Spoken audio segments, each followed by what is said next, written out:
The First Day of School by R.V. Castle. Part 1. 13 bubbles floated in milk. Their pearl-transparent hemispheres gleamed like souvenirs of the summer's day just past, rich with blue reflections of the sky and of shadowy greens. John Hawkins jabbed the bubbles closest to him with his spoon, and it disappeared without a ripple. On the white surface there was no mark of where it had been. "Stop tooling with that oatmeal and eat it," his mother said. She glanced meaningfully at the clock on the varnished cupboard. She nodded a heavy, emphatic affirmation that now the clock was boss. Summer was over. When the gracious oncoming of morning light and the stir of early breezes promised that time was a luxury. "Audrey's not even down yet," he said. "Audrey'll be down. You think she's taking longer to dress because she wants to look nice today? She likes to look neat. What I was thinking," he said slowly, "was that maybe she didn't feel like going today, didn't feel exactly like it. Of course she'll go. I meant she might not want to go until tomorrow, maybe.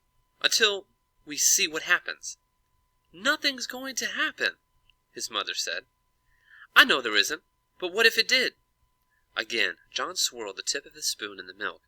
It was like writing on the surface that would keep no mark. "Eat and be quiet. Audrey's coming, so let's stop this here kind of talk."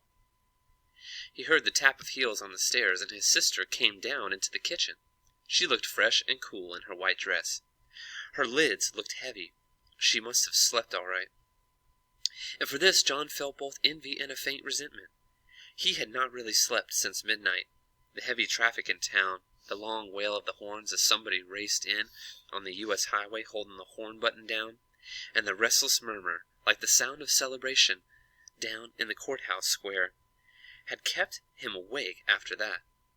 Each time a car had passed their house his breath had gone tight and sluggish. It was better to stay awake and ready, he had told himself, than to be caught asleep. "Daddy gone?" Audrey asked softly as she took her place across the table from her brother. "He's been gone an hour," their mother answered.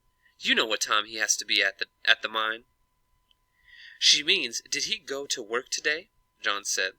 His voice had risen impatiently. He met his mother's stout gaze in a staring contest.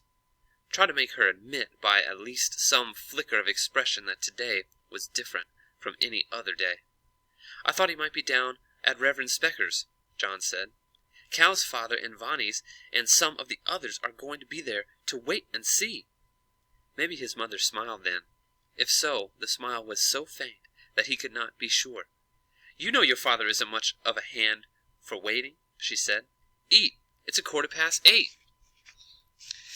As he spooned the warm oatmeal onto his mouth, he heard the rain crow calling again from the trees beyond the railroad embankment.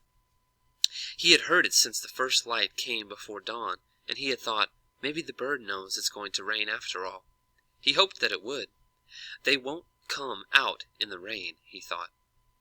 Not so many of them, at least. He could wear a raincoat. A raincoat might help him feel more protected on the walk to school. It would be a sort of disguise, at least. But since dawn the sun was laying across the green Kentucky trees and the roofs of the town like a clean, hard fire. The sky was clear and fresh as a fresh-washed window. The rain crow was wrong about the weather, and still, John thought, its lamenting, repeated call must mean something.